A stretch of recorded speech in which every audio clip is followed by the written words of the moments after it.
Ice cream দুজনে খাই কেন? আমার দাদি বলতো দুজন দুজনের এটি হলে নাকি ভালোবাসা বাড়ে, তাই। আরে পাগল, এটা না খেলে আমাদের দুজনকে কেউ আলাদা করতে পারবে না, কারণ আমাদের ভালোবাসা তো উপরওয়ালা। বাড়ি কাজ করতে ফেলে এখানে বিড়ি খাচ্ছিস? ছেড়ে দাও মা, আমার লাগছে, আমার ছেড়ে দাও, ছেড়ে দাও। ছেড়ে দেবো না, চলতে বাড়ি, বাস্তব কপালে কষ্ট আছে। আরে আরে ছেড়ে দে, ওকে ছেড়ে দে, ও লাগছে তো। এই ছোড়া, তুই বেশি ফটোফটো করবি নি, বেশি কথা বলে না জুইটা খালি মুখে মারবো। আয় আমার লাগছে মা, আমি ছাড়ো ছাড়ো মা।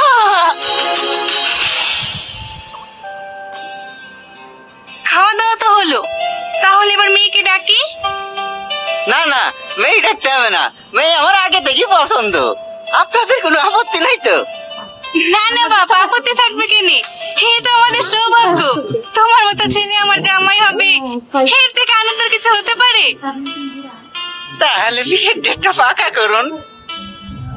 কিন্তু বাপ, আমি যে তোমায় কিছু দিতে পারবো না। ও বাদবা, আপনি কেন টাকা দিতে যাবেন মা? আপনার মেয়েকে আমি 10 লাখ টাকা দিয়ে বিয়ে করে নিয়ে যাবো।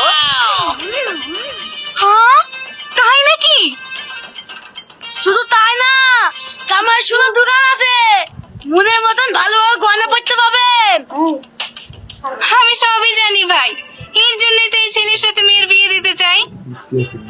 তুমি চাইলে তো হবে না, এই বড় লোক কেন বিয়ে করবো না? এই বুড়ি চুপ কর, ওর কথা কিছু মনে করো না বাপ, ছেলে মানুষ তো। ওর কথাই কি মনে করবো, ও যা বলে বলুক, আমার বিয়ে হলেই হইল। এই বড় খুশি, তুই আমাকে বিয়ে করবি? বের বাড়ি থেকে, তাহলে ঘাড় ধাক্কা দিয়ে বাড়ি থেকে বের করে দেবো। কি, তুই সম্মানীয় বের থেকে ঘাড় ধাক্কা দিয়ে বের করে দেবো বলছি? তোকে আজ আমি মেরেই ফেলবো। এই, এই, ছাড় বলছি, ছাড়। ও, আমার হাত ভেঙে দিল।